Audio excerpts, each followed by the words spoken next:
মানবদরদী ব্যক্তি আমাদের মাঝে উপস্থিত রয়েছেন, ইশরাত শিউলি। একটু ভূমিকাংশে বলিনি যে ইশরাত শিউলি ঠিক লিজার মতোই করোনার সময় একটি উদ্যোগ গ্রহণ করেছিল, সেটি আমাদের সামাজিক যোগাযোগ মাধ্যমে বেশ নজর কেড়েছিল। তিনি শুরু করেছিলেন যৌথ রান্নাঘর, যেখানে রান্না করা ভাত, তরি তরকারি এবং দরিদ্র মানুষের মাঝে বন্টন করা হতো, এবং কয়েকশো পরিবারের দায়িত্ব নিয়ে তিনি দীর্ঘ সময় সেই কাজটি করেছেন। পরবর্তী সময়ে আরো সেই কাজটি অব্যাহত রেখেছিলেন। নানা চড়াই উত্তরাইয়ের পরেও তিনি কিন্তু এই স্বপ্নটি, তার উদ্যোগটি বাঁচিয়ে রাখবার চেষ্টা করছেন।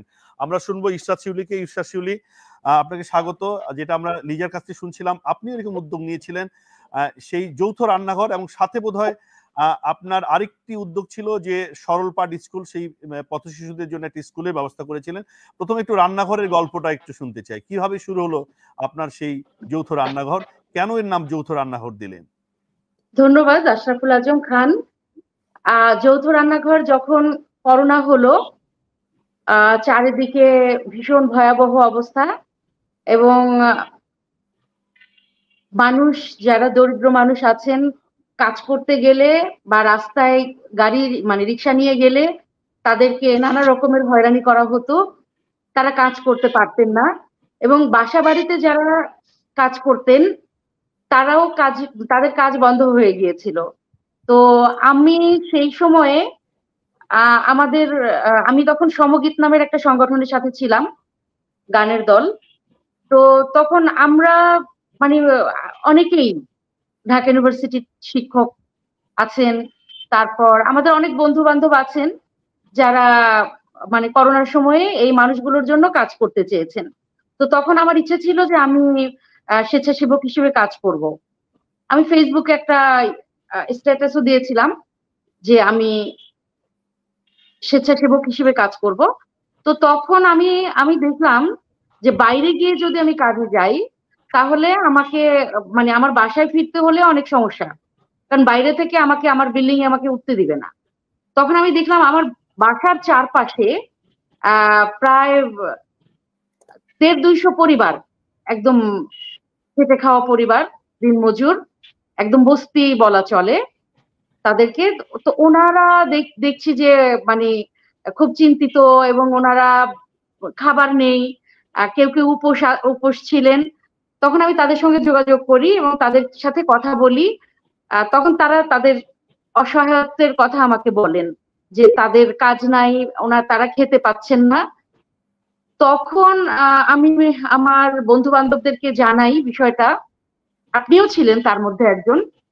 তো প্রথম আমার একজন বন্ধু জায়ান হাসান চৌধুরী, ও হচ্ছে মানে 100 প্যাকেট চাল ডাল তেল নুন আলু পেঁয়াজ এগুলো দেয়। তো দেওয়ার পরে সেই প্যাকেট তো একদিন বা দুদিন হলো ওনাদের খাওয়া, এরপরে কি হবে? আবার ওনারা আমার কাছে আসছেন। তো আমি এরপরে হচ্ছে যে আবার আরো অনেকেই এরকম 2-4 জন করে চাল ডাল দিতে শুরু করেন। তখন আপনি জানেন আমরা একই রাজনীতি করতাম, আমাদের একটা স্বপ্ন ছিল যে যৌথ রান্নাঘর এবং যৌথ খামার, এটার আমরা স্বপ্ন দেখতাম, আপনি দেখতেন, আমি দেখতাম, বা আমাদের আরো যারা কমরেড ছিলেন তারা দেখতেন। এটি সমাজ নির্মাণের স্বপ্ন দেখেছিলাম। এক্স্যাক্টলি, আমরা একটা বৈষম্যহীন এবং একটা সমবন্টনের একটা সমাজ ব্যবস্থার স্বপ্ন দেখতাম। তো তখন আমার মনে হলো যে আমরা যদি এর মধ্যে শিপ্রাদি মারা গেছেন, শিপ্রাদিরা আসলেন একটা দল নিয়ে, তারা মেডিকেল সাপোর্ট দিলেন আমার ওইখানকার যারা আছেন তাদেরকে। দেওয়ার পর শিপ্রাদিরা, আমি তাদের সাথে আলোচনা করলাম যে আমি একটা যৌথ রান্নাঘর করতে চাই যাতে সবাই একসঙ্গে খেতে পারে, কারণ 2 দিন চাল দিল তারপরে আবার নাই, আবার না খাওয়া। তখন হচ্ছে যে সবাই হাত বাড়িয়েছিলেন, তখন সমগীত থেকেও আমাকে সার্বিক সহযোগিতা করেছিল, এবং ঢাকা ইউনিভার্সিটির শিক্ষক মন্ডলী অনেকেই আমাকে সহযোগিতা করেছে, আপনিও আমাকে অনেক সহযোগিতা করেছিলেন। তো এভাবেই আমি আসলে যৌথ রান্নাঘর আমাদের শুরু হয়। এবং আমি তখন আফতাবনগরে থাকি, আফতাবনগরে প্রচুর জায়গা খালি, অনেক খোলামেলা জায়গা আছে। তখন আমি এই যে যারা ওনারা তো বেকার, যারা ওখানে মানে যাদেরকে খাবার দেয়া হতো, তখন আমি নারী পুরুষ সবাইকে নিয়ে তখন এই যে খোলা মাঠে আমরা কৃষি কাজ শুরু করলাম। হ্যাঁ, শাকসবজি লাগানো শুরু করলাম। কোদাল দিয়ে মাটি কুপিয়ে বীজ এনে সেই পানি দিয়ে সেখানে আমরা অনেকগুলো ক্ষেত খামার করলাম। এভাবে আমাদের যখন ফসল আসতে থাকলো, সেখানে আশপাশের মানুষ একটু বেশি টাকা দিয়ে আমাদের সেই শাকসবজি, তারপরে সবজি তারা কিনতেন এবং আমরা সেগুলো বিক্রিও করতাম, আবার আমরা রান্না করতাম। তারপরে এই চমৎকার। সবাই মিলে এই যে চাল ডালের ব্যবস্থা হলো, সবজি হলো, কেউ কেউ মাছ মাংস দিতেন। এভাবে আমরা যৌথ রান্নাঘর এবং ক্ষেত খামারটা শুরু করলাম। এরপরে ওনাদের বাচ্চারা তো জি, তখন শিউলি এই মানে এই এই যে রান্নাঘরের যারা খেতে যেত বা যাদেরকে আপনি খাওয়াতেন, তারা আসলে হুম, কারা? তাদের একটু তারা মানে একেবারে তাদের দিনমজুর পরিবার। কেউ ঠেলা গাড়ি মানে রিক্সা, এই ভ্যান গাড়ির চালক, ঠেলা গাড়ির চালক, হ্যাঁ, তারপরে রিক্সা চালক, বিভিন্ন বাসায় কাজ করেন এরকম, মানে বিভিন্ন বাসায় সাহায্যকারী এরকম মহিলারা যারা ছোটা কাজ করেন এরকম। তো সেই সময় তো তাদের কাজ বন্ধ হয়ে গিয়েছিল, কাজে তারা সেরকম, আমি স্থানীয় এই কাউন্সিলরের সঙ্গেও যোগাযোগ করেছি, আসলে ওনারা সেইভাবে কাউন্সিলরের কাছ থেকেও সহযোগিতা পাননি। হ্যাঁ, তো ওনারা মোটামুটি এই যৌথ রান্নাঘরের উপরই ছিলেন প্রায় 6 মাস। আমরা তাদেরকে খাবার দিয়েছি। তারপরে যখন আস্তে আস্তে খুলে গেল, আমরা সেটা বন্ধ করে দিলাম এক সময়। আর তারপরে যে সরল পাঠ স্কুল, সেটা হচ্ছে যে ওনাদের বাচ্চারা, ছোট ছোট বাচ্চারা, এই যে ওনাদের যে কাজ বন্ধ হয়ে গেল, যার কারণে হলো যে ওনারা ভীষণ ঝগড়ুটে হয়ে গেলেন। মানে একে অন্যের সাথে ভীষণ ঝগড়া করেন, হইচই, তার সঙ্গে বাচ্চারাও করছে ঝগড়া, নোংরা গালিগালাজ। তখন আমি তাদেরকে নিয়ে বসতাম মাঝে মাঝে, বড়দেরকে নিয়ে বসতাম, ছোটদেরকে নিয়েও বসতাম। তারপর আস্তে আস্তে ছোটদেরকে নিয়ে যখন আমি বসা শুরু করলাম, তাদেরকে ছড়া কবিতা শেখানো শুরু করলাম, এর মধ্যেই বাচ্চারা একসময় আমাকে বললো, আমি মাঝে মাঝে আবার বন্ধ দিতাম, মানে তাদের নিয়ে বসতাম না। তখন বাচ্চারা এসে বলতো, এই তুমি আর পড়াইবা না আমগো, মানে এইভাবে ধরতো আমাকে, তুমি পড়াইবা না পড়াইবা না। তো তখন আমার মনে হলো ভীষণ তারাই আগ্রহী। তখন আমি ওই খোলা মাঠেই একটা জায়গায় কিছু ইয়ে দিয়ে, বাঁশ টাস দিয়ে ওদেরকে নিয়ে বসে পড়ানো শুরু করলাম।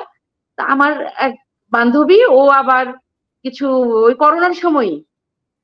করোনার সময় ও হচ্ছে কিছু বই খাতা পেন্সিল রাবার শার্পনার, মানে যা যা লাগে বাচ্চাদের সব নিয়ে আসলো। নিয়ে আসার পর আমি ওদেরকে বলেছিলাম যে আদর্শ লিপি বই আনার জন্য। তো আদর্শ লিপি আমি ওদেরকে পড়ালাম একদম স্বরবর্ণ থেকে। তারপরে আস্তে আস্তে দেখা গেল যে আদর্শ লিপি পড়তে পড়তে ওরা একসময় নিজেরা পড়তে শিখে গেল একা একা। 1 2 করানোর পরে ওরা অঙ্ক মানে শিখে যাচ্ছে। আমি কোনো স্কুলের নিয়মে পড়াইনি, আমি জাস্ট আদর্শ লিপিটা ওদেরকে পড়িয়েছি। তারা পরবর্তী মেধাবী ছিল। সেই মেধাটা আপনি খুঁজে পেয়েছিলেন ওরা যে মেধাবী অসহায় অসহায় একদম দরিদ্র হলেও কিন্তু তাদের মেধার ঘাটতি ছিল না। একদম। তো আমি এভাবে তাদেরকে পড়ালাম। তারপরে তো আপনার স্কুল কলেজ থেকে, লিবার্টি স্কুল কলেজ থেকে ওদের জন্য বই দেয়া হলো। সেই বই দিয়ে আমি দেখা গেল যে প্রথমে আদর্শ লিপি শেষ করে ক্লাস 1 এর বই পড়ালাম। 1 এর বই পড়ানোর পর তারা শিখে গেল। মানে এটা আমি 1 বছরের কোনো প্ল্যান না, আমি ওদেরকে আমার নিয়মে আমি ক্লাস 1 এর যত অঙ্ক আছে, ক্লাস 1 এর ইংলিশ, ক্লাস 1 এর অন্যান্য ছড়া টড়া, এগুলো পড়াচ্ছি। এই করে করে দেখা গেছে যে 1 এর বই শেষ হলো, আবার ক্লাস 2 এর বই পড়াচ্ছি, 2 এর বই একই শেষ হলো, ক্লাস 3। একই বছরের মধ্যেই। একই বছরের মধ্যে না, পরবর্তী সময়ে আচ্ছা। বছরের তো পরিবর্তন মানে এসছে জি, জি। পরে। এই করে করে এখন আমার বাচ্চারা অনেকেই, কেউ 7 এ পড়ছে, কেউ 6 এ পড়ছে। হ্যাঁ, তাদের তাদের সাথে যে আপনার মানে শুরুতে যে উদ্যোগটি নিয়েছিলেন যে স্কুলের ছাত্ররা ছিল, তারা কি এখন লেখাপড়ার মধ্যে সংযুক্ত আছে? মানে তাদের সাথে আপনার কি যোগাযোগ আছে কিনা, অথবা আপনার তাদের সাথে আমার এই যোগাযোগ সরল আছে, পাঠ্যের যে তাদের বাচ্চাদেরকে আমি স্কুলের ছোটদেরকে উদ্যোগ, আবার এটি পড়াচ্ছি। এটি কি চলমান আর রয়েছে? বড়রা হচ্ছে অন্য স্কুলে ভর্তি করে দিয়েছি। জি। মানে আ 5 6 এ ওরা অন্য স্কুলে ভর্তি হয়েছে, পড়ছে। কেউ 7 এ পড়ছে, কেউ 6 এ পড়ছে, কেউ ক্লাস 5 এ পড়ছে। জি। শিউলি, চমৎকারভাবে আপনি বলেছেন যে আপনার পাশাপাশি দুটো ওদের যে রান্নাঘর, খাবার ব্যবস্থা এবং বাচ্চাদের জন্য শিক্ষার ব্যবস্থা করেছেন।